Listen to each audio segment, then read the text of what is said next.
Nostalgique et servi dans presque 90% des assiettes au quotidien, le haricot est sur le point de redevenir la star de l'assiette au Burundi.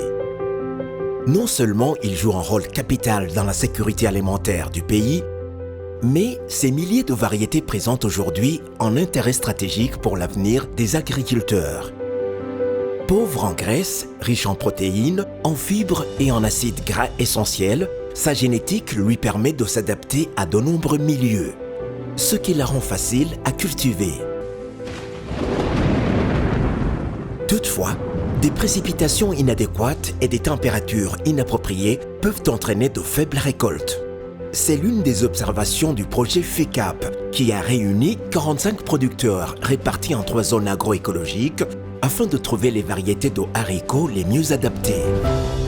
Le projet FECAP, c'est un projet de recherche sur les variétés de légumineuses en général, mais de haricots en particulier, qui sont adaptées ou résilientes à la variabilité climatique.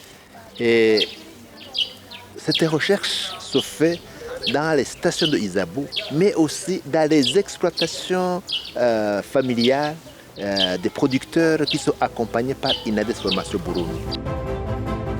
La mise en œuvre de ce projet a été possible grâce à 5 partenaires, dont 3 locaux, l'Inades Formation Burundi, l'Université du Burundi et l'Isabou, ainsi que 2 partenaires internationaux, Bird Lake Delen, qui assure la coordination locale, et le Jardin botanique de Maize, qui coordonne le projet en Belgique et sert d'interlocuteur pour le gouvernement flamand, qui a financé l'initiative. Tous ont effectué une descente dans 3 provinces choisies par le projet, Gitega, Kayanza et Cibitoke, pour échanger, observer et débattre.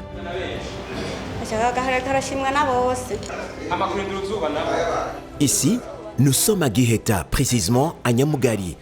Devant eux, des variétés de haricots testés au fil des saisons, prêtes à être jugées. Sous l'œil attentif de Jean-Claude, expert de l'Isabou, d'Audace, de l'Inades Formation Burundi et de Jacques, chercheur à l'Université du Burundi, chaque critère est scruté avec précision. Leurs mains se relaient sur le flipchart, inscrivant les remarques, notant les classements. En retrait, Philippe, chercheur-professeur en Belgique, Clément, ingénieur agricole en charge du suivi du projet FECAP, et Arnaud, maître assistant et candidat au doctorat, observent. Ils savent que cette sélection pourrait marquer un tournant. C'est au tour de Pascasie de présenter les variétés qu'elle a testées.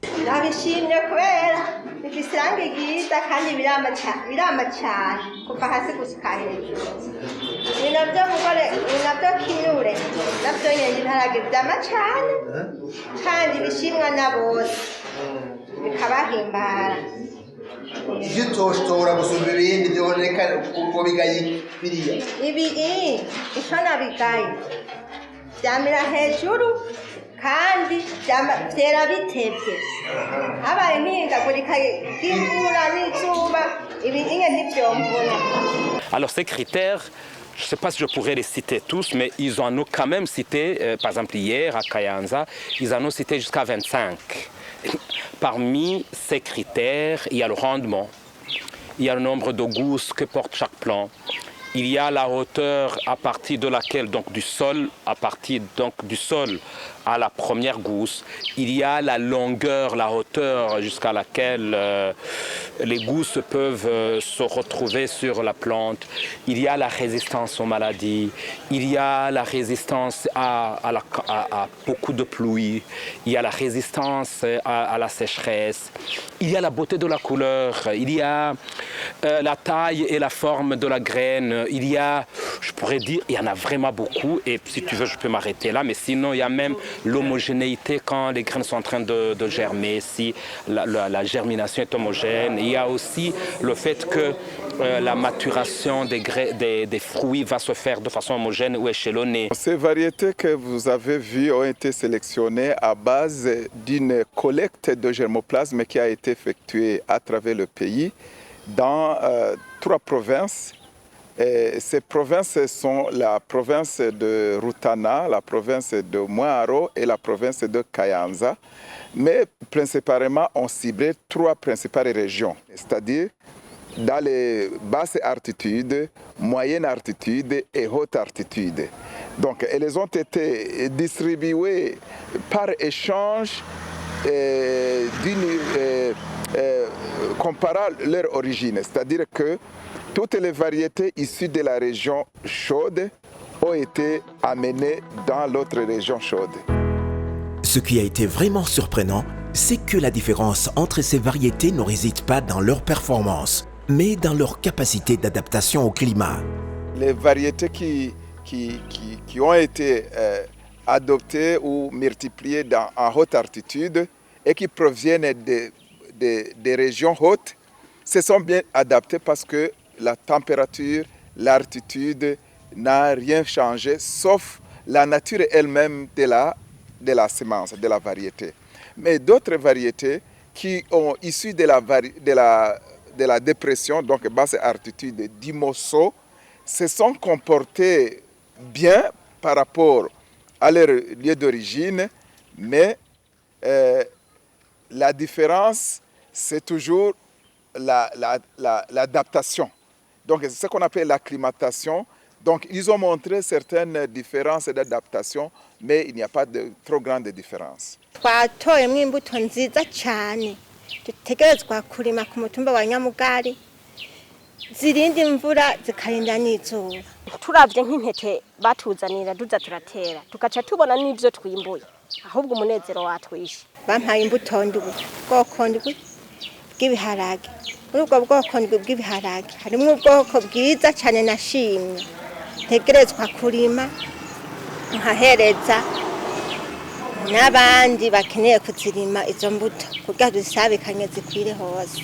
Nkaje bampaye akajone kagufi, bongera bampa kinure, bongera bampa kameneke yera, bongera bampa n'ivyera birebire.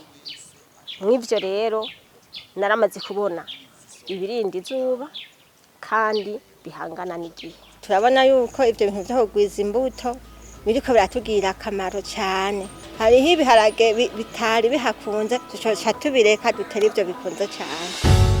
Dans les coulisses du projet FICAP, une autre organisation internationale trace un chemin invisible mais essentiel, Brood Lake Delen ou BD en sigle.